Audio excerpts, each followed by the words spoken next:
Olá, bem-vindo de volta ao The Crime Reel. Hoje, vamos analisar um crime horrível que aconteceu em Maryland em 1995, que destruiu uma família inocente e acabou com a sensação de segurança que a comunidade tinha por muitos anos.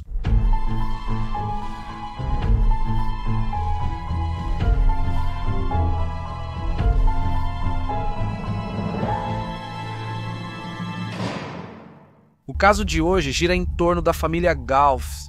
Irma e David Goff se conheceram na escola de trânsito do condado de Montgomery após receberem multas por excesso de velocidade. Ambos frequentaram a Universidade de Maryland e, em 1970, quando Irma tinha 21 anos e David 22, eles se casaram. Eles inicialmente moraram na região de White Oak, em Silver Spring, onde tiveram 4 filhos, 3 meninas e um menino, no período de 7 anos. Em 1986, eles se mudaram para Twining Lane, em Potomac, um subúrbio de alto padrão no condado de Montgomery. David era um podólogo dedicado, trabalhava 6 dias por semana, enquanto Irma gerenciava os consultórios e conciliava as demandas de uma família jovem. Em 1995, a filha mais velha deles, Andrea, de 22 anos, tinha acabado de se formar na Universidade de Washington, em St. Louis, com dupla graduação em filosofia e literatura inglesa. Ela havia garantido uma vaga na Faculdade de Direito da Universidade George Washington, mas, de acordo com seu professor de filosofia, estava inclinada a trabalhar em um programa do governo para crianças carentes.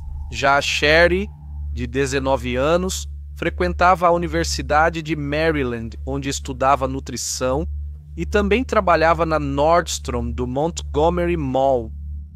O terceiro filho deles, Scott, que tinha 16 anos, estava no último ano da Winston Churchill High School. Durante o verão de 1995, ele trabalhava em um supermercado perto da praia em Ocean City, onde a família tinha uma segunda casa. A filha mais nova, Elise, de 15 anos, também estudava na Winston Churchill High School. Ela era muito esportiva, representava sua escola no cross-country e participava de acampamentos de natação e tênis. No dia 20 de julho de 1995, Irma e Scott estavam hospedados no apartamento da família em Ocean City. Dave, Andrea, Sherry e Elise ficaram na casa da família em Potomac, onde estavam terminando alguns trabalhos de decoração na residência. Naquela noite, Irma e Scott assistiram a um filme de Sylvester Stallone antes de voltar ao apartamento. Dormiam quando o telefone tocou às 2 horas da manhã. Scott foi informado de que 5 corpos foram encontrados na outra casa deles. Minutos depois, um policial bateu na porta do condomínio. Scott já havia acordado a mãe dele e eles foram levados de volta para casa. Eles não receberam mais detalhes sobre o que estava acontecendo, e a cada divisa de condado, eles tinham que trocar de viatura policial. A viagem parecia que nunca ia acabar. Quando chegaram de volta a Potomac, receberam a notícia devastadora de que Davi, Andrea, Sherry e Elise estavam todos mortos. O 5º corpo pertencia ao homem que eles haviam contratado para fazer a decoração, Mark Aldridge, de 30 anos. Às 20h30 da noite anterior, uma chamada ao 911 foi feita da residência. A pessoa ligou, não falou e desligou. Policiais foram ao local e inspecionaram a área externa da casa. Eles não encontraram nada fora do comum e quando um vizinho disse que a família poderia estar de férias, foram embora sem investigar mais. 2 horas depois, por volta das 22h45, uma segunda ligação para o 190 trouxe os policiais de volta à casa. Quando chegaram, um homem chamado Bruman Alvarez, que vestia roupas manchadas de sangue, os deixou entrar. Bruman Alvarez, 20 anos, trabalhava como decorador na casa da família, contratado por Mark. Ele contou à polícia que Mark matou David e as 3 filhas e por isso Bruman matou Mark. A mãe de Bruman disse em uma entrevista à WUSA Televisão que seu filho lhe contou que havia matado Mark com um martelo em legítima defesa, depois que Mark o chamou para dentro da casa e pediu que ele ajudasse a enterrar o corpo de David. No entanto, As evidências contaram uma história diferente e Brumman foi preso e acusado de 5 homicídios em primeiro grau. Embora inicialmente não estivesse claro o motivo do ataque ou se mais alguém havia participado, a polícia logo começou a desvendar toda a história. Mark já havia feito trabalhos de decoração para a família antes e também já tinha contratado Brumman no passado. Irma já tinha visto Brumman antes, quando ele fez um trabalho no escritório do casal em Silver Spring e pediu para Mark não levá-lo à casa dela. Com 3 filhas, ela não queria homens estranhos por perto. No entanto, Mark decidiu usar Brumman mesmo assim. Essa foi uma decisão que acabou custando a vida dele. Mais de 2.000 pessoas compareceram ao funeral de Goff no domingo, 23 de julho de 1995. Homenagens de amigos descreveram uma família unida que era ativa em sua comunidade. Após o serviço, os 4 membros da família foram enterrados durante uma cerimônia privada em um cemitério em Adelphi. Um funeral privado para o decorador Mark, com a presença de cerca de 300 familiares e amigos, aconteceu no dia seguinte. Sua esposa estava grávida de 8 meses do primeiro filho deles na época. Amigos relataram que, como Mark não tinha seguro de vida, sua esposa enfrentou uma grave dificuldade financeira iminente. A vizinhança ficou em choque. O morador Gary Bortnick disse: "É uma vizinhança unida. Todo mundo conhece todo mundo. Você contrata um pintor e morre. Isso é inacreditável." Carol Merlin, a chefe de polícia do condado na época, disse que o condado de Montgomery vivenciou um dos crimes mais hediondos. Esta comunidade ficou chocada, revoltada e entristecida pelos assassinatos brutais. É uma cena avassaladora de se ver. Brumman teve fiança negada e a audiência preliminar foi marcada para agosto de 1995. Em vez de Irma comemorar seu 25º aniversário de casamento com o marido e as filhas naquele agosto, ela estava lidando com a perda de 4 membros da família nas circunstâncias mais brutais possíveis.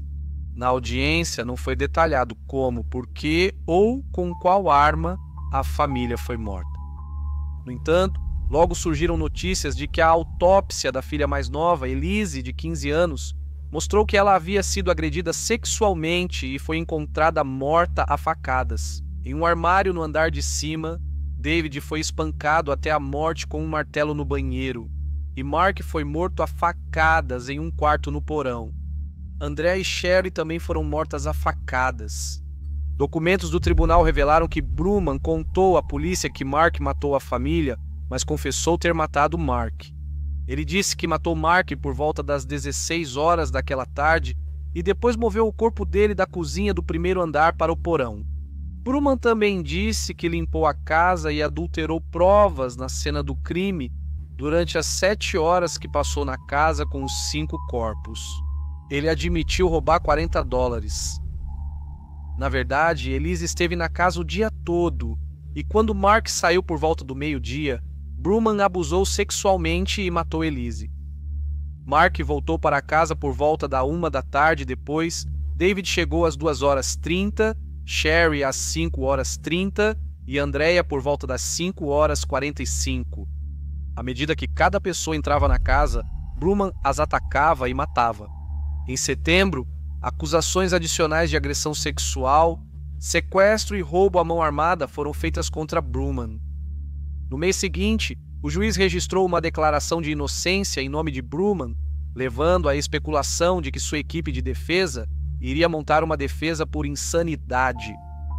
O julgamento foi adiado para permitir a conclusão de novos testes de DNA e a dupla verificação dos fatos por especialistas da defesa.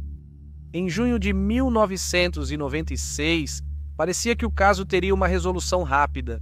Um acordo judicial permitiu que Brumman escapasse da pena de morte, recebendo 6 sentenças de prisão perpétua consecutivas, uma para cada assassinato e uma pela agressão sexual. O acordo sobre Elise havia sido negociado, mas no último minuto Brumman desistiu do acordo judicial. Ele ficou chateado por ter sido fotografado do lado de fora do tribunal e temia que sua avó, que estava no Equador, o visse algemado na televisão. A esperança do promotor do condado de Montgomery, André Saunders, de evitar um longo julgamento, parecia estar em ruínas, e um juiz do condado de Montgomery teve que emitir uma ordem proibindo a fotografia de prisioneiros em qualquer lugar nas dependências do tribunal, incluindo o estacionamento. Irma havia apoiado a decisão de não buscar a pena de morte. Isso ocorreu durante o caso O.J. Simpson. Ela não queria um circo midiático de um julgamento altamente divulgado e sabia que o acordo judicial ainda significaria que Brumman nunca mais seria um homem livre. O acordo acabou sendo restabelecido e Brumman foi sentenciado na sexta-feira, 26 de julho de 1996, a 6 penas de prisão perpétua consecutivas sem direito à liberdade condicional. Durante sua aparição diante do juiz, ele desabou e pediu desculpas pelos assassinatos. Brumman continua encarcerado na Instituição Correcional Ocidental em Cumberland, Maryland. Irma voltou para sua casa 4 meses após os assassinatos. E embora algumas pessoas questionassem por que ela gostaria de estar lá, ela encontrou conforto em estar em sua própria casa, com seus pertences e memórias. Então ela teve que fazer a coisa mais difícil de todas: reconstruir sua vida, principalmente porque tinha um filho de 17 anos que precisava dela.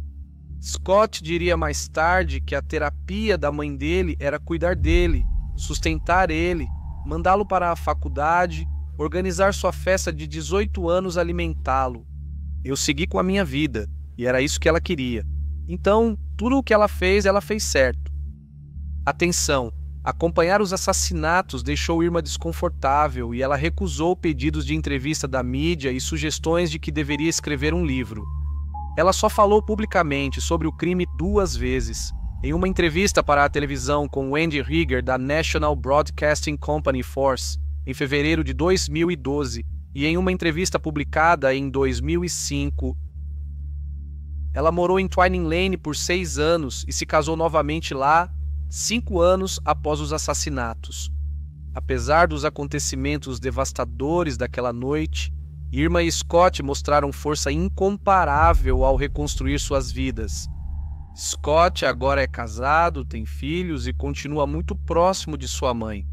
Então, esse é o fim da nossa história de hoje, mas a sentença nesse caso em particular me fez refletir.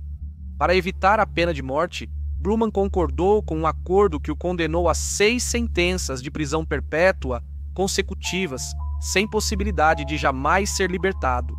Independentemente dos seus sentimentos sobre se a pena de morte deveria ou não ser uma opção, qual punição é pior. Brumman tinha 20 anos quando cometeu esse crime. E assim, com uma expectativa de vida média, ele provavelmente passaria cerca de 50 a 60 anos confinado em uma cela de prisão. Se tivesse que escolher, optaria pela vida e não pela morte? Eu ficaria muito interessado em saber sua opinião na seção de comentários abaixo. Então, depois que terminei esse caso, procurei no meu e-mail e encontrei isso. Um bom amigo do canal, Steph Carlo, que é de Maryland, na verdade me sugeriu esse caso, 17 de novembro de 2022. Obrigado pela sugestão, Steph. Agora vamos para crimes menores. Rebecca, de Louisville, em Kentucky, enviou o Locke. O nome dele vem do deus nórdico da travessura, um garoto de 13 anos que adora carinho e até chora quando não pode sentar no seu colo, diz Rebecca. Ele é meio siamês Lynx Point e tem uma irmã felina chamada Olivia. Locke parece amar todos que conhece e até criou uma ninhada de gatinhos adotivos e generosamente deixou que eles mamassem nele. Obrigado, Rebecca, foi um prazer conhecer o Locke. Obrigado por ouvir o Crime Real. Fique seguro, adeus, Mark Aldridge. O decorador que foi morto neste caso acabou se tornando pai. Em 2 de agosto de 1995, sua esposa Maggie deu à luz uma menina no Hospital Holy Cross em Silver Spring. Adeus.